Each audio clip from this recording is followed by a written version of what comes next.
किसी शायर ने क्या खूब कहा है, शाख से टूट जाएं वो पत्ते नहीं है हम, आंधियों से कोई कह दे कि औकात में रहे। आज बेंगलुरु में एरो इंडिया 2015 का आगाज हुआ और जब भारतीय बेड़े के विमानों ने अपने करतब दिखाए तो एक पल को लगा कि दुश्मन की आंधी हो या तूफान, हम सुरक्षित हैं। सुखोई हो या तेजस, आसमान में भारतीय विमानों ने हैरत अंगेज कारनामे दिखाए और हर भारतीय को एक बार फिर हमारी वायुसेना की ताकत पर गर्व करने का मौका दे दिया।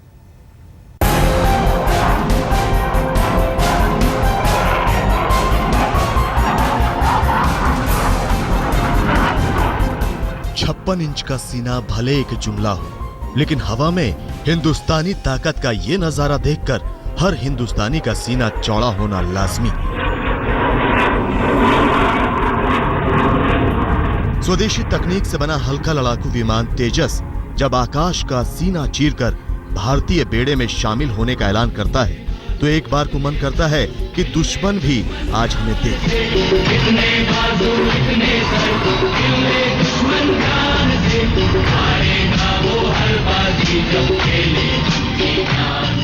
तेजस भारत का पहला स्वदेशी लड़ाकू विमान है और अब भारत मेक इन इंडिया मंत्र के साथ रक्षा क्षेत्र में नया रास्ता बनाना चाहता है। ऐसे में सुखोई और तेजस जैसे लड़ाकू विमान भारतीय वायुसेना की ताकत को नई ऊंचाइयों पर पहुंचा रहे हैं। ये मौका है बेंगलुरु में भारतीय वायुसेना के येलाहांका आधार केंद्र में आयोजित एरो इंडिया 2015 प्रदर्शनी के दौरान हुए एयर शो का। और इस शो में जब एक एक करके हिंदुस्तानी बेड़े के लड़ाकू विमान और हेलीकॉप्टरों ने उड़ान भरी तो देखने वाले देखते रह गए।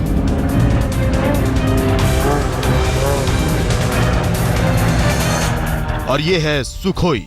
इस लड़ाकू विमान की खासियत इसी से समझी जा सकती है कि सुखोई 1 घंटे में 2450 किलोमीटर तक पहुंच जाता है।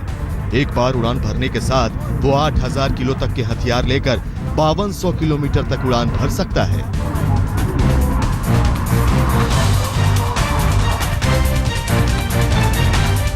C-130 जे सुपर हरकुलिस बड़ा और भारी मालवाहक हवाई जहाज होने के बावजूद न सिर्फ हर मौसम में उड़ान भर सकता है बल्कि इसे छोटी से छोटी किसी भी हवाई पट्टी पर आसानी से उतारा जा सकता है।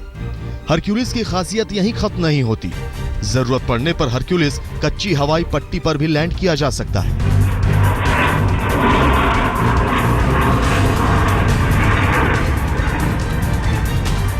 हिंदुस्तानी बेड़े में शामिल टाइगर मोट हो या ध्रुव हो या सारंग हेलीकॉप्टर, इन्होंने भी जमकर करतब दिखाए।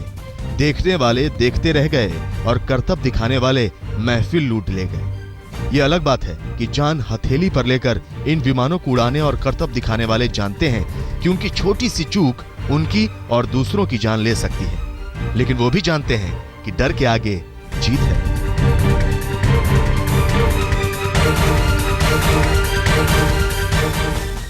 और जब आसमान में अपने जहाजों को लेकर कुछ इस तरह के करतब करेंगे कि लोग दांतों तले उंगलियां दबाने से दूर नहीं रह पाएंगे और आश्चर्यजनक होगा, अचंभित होगा और लोग, बच्चे, बूढ़े, जितने लोग होंगे, किसी भी उम्र के हो, कोई वो नहीं पड़ेगा।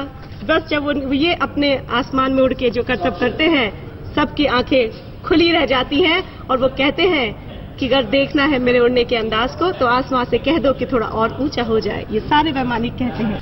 Well, this aircraft is actually built for using the wing walkers on the aircraft, so it's a little bit stronger than a normal aircraft, so we bring 2 wing walkers with us, one on the top wing and one on the side wing, and we do a show which they are posing in different pose, and in the end of the show they will do standing on the wings when we do aerobatic loops and barrels with smoke. Arrow India 2015 Asia का सबसे बड़ा show है, लेकिन इस show का महत्व सिर्फ इसलिए नहीं है क्योंकि यहाँ दुनिया भर की कई कंपनियां अपने एयरक्राफ्ट्स प्रदर्शित करती हैं, बल्कि ये शो देश की शान बढ़ाता है। और शो का उद्घाटन करने पहुंचे प्रधानमंत्री नरेंद्र मोदी ने इस शो के महत्व का जिक्र भी किया। This is the largest ever Aero India. This reflects a new level of confidence within our country. As a nation of 1 billion people, we also have huge requirements for managing internal security. We are increasingly integrating technology and systems into it. These opportunities make Aero India an important international event. प्रधानमंत्री ने arrow India show को भारत के सपनों की उड़ान बताया, लेकिन मोदी के सामने सबसे बड़ी चुनौती रक्षा क्षेत्र में भ्रष्टाचार और सुस्ती की बीमारी को दूर करना है, जिससे तीनों सेनाओं की तैयारियों पर कोई सवाल खड़े ना हों। केंद्रीय रक्षा मंत्रालय हर 2 साल में एरो इंडिया प्रदर्शनी का आयोजन करता है, जहां दुनिया की कई बड़ी हथियार बनाने वाली कंपनियां अपने प्रोडक्ट की नुमाइश करती हैं और इसी नुमाइश में विदेशी विमान भी होते हैं और कई शानदार शो भी। मसलन इस बार दुनिया की जानी मानी कंपनियों ने इसमें शिरकत की।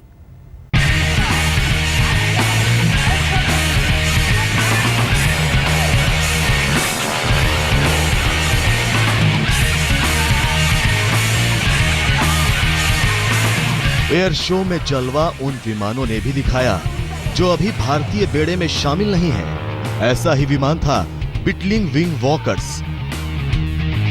ये टीम ब्रेटलिंग के नाम से जानी जाती है और इसके साथ साथ रूस की जानी मानी फ्लाइंग बुल्स की टीम लगातार तीसरी बार एयर शो में हिस्सा लेने आई।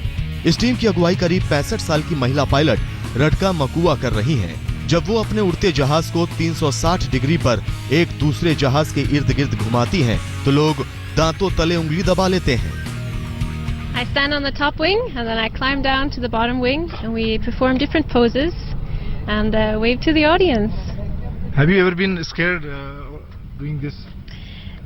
Not really, it's mostly fun, but it's of course you have to practice a lot, you have to be strong and you have to get experienced before you get up there. French company Dassault के Rafale लड़ाकू विमानों ने भी सबका मन मोहा।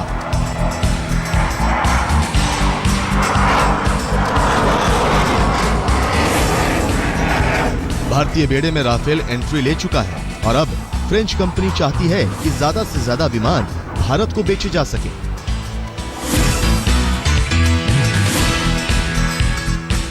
Pilatus विमान ने भी अपना जलवा दिखाया, जिसे बेसिक प्रशिक्षण विमान के रूप में जाना जाता है।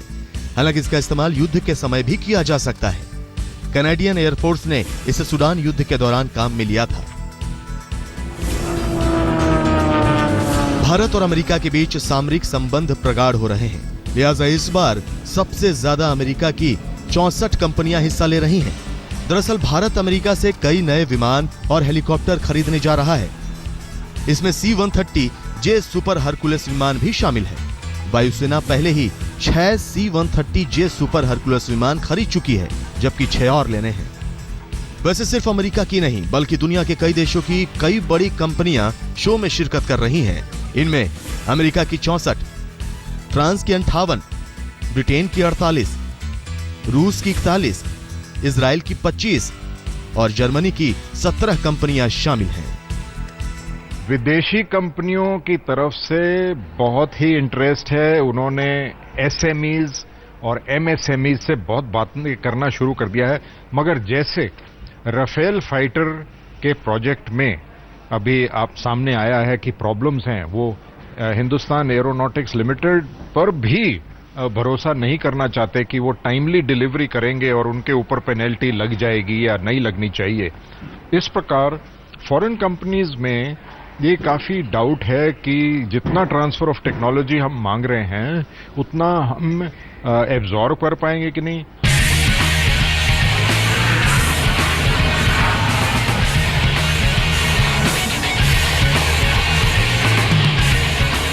दरअसल एयर शो तो बहाना है और इसके जरिए दुनिया की तमाम बड़ी कंपनियां अपने लड़ाकू विमान समेत तमाम एयरक्राफ्ट बाजार में रखती हैं। लेकिन सच ये भी है, इसी बहाने आम लोग उन तमाम विमानों को देख पाते हैं जिसे देखने की शायद कोई दूसरी जगह नहीं है।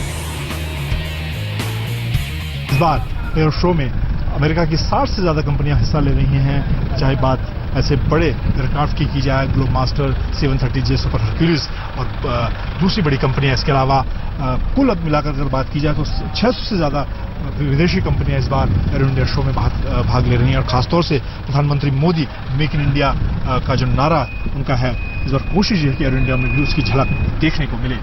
कैमरामैन मधु के साथ मंजित नेगी, बेंगलुरु, आज तक। प्रधानमंत्री नरेंद्र मोदी ने आज सुबह बेंगलुरु में एरो इंडिया 2015 का उद्घाटन किया और इसी मौके पर उन्होंने डिफेंस की फील्ड में अपनी सरकार का मंत्र सबको बता दिया। मंत्र मेक इन इंडिया का। मोदी ने साफ कहा कि रक्षा क्षेत्र में उत्पादन दोगुना करने का उनका लक्ष्य है। पीएम ने कहा कि चुनौतियां कई हैं और देश को अपनी रक्षा तैयारी बढ़ाने और सेना के आधुनिकीकरण की जरूरत है। लेकिन एरो इंडिया में आई कंपनियों से उन्होंने कहा कि वो सिर्फ विक्रेता नहीं बल्कि रणनीतिक भागीदार की भूमिका निभाएं।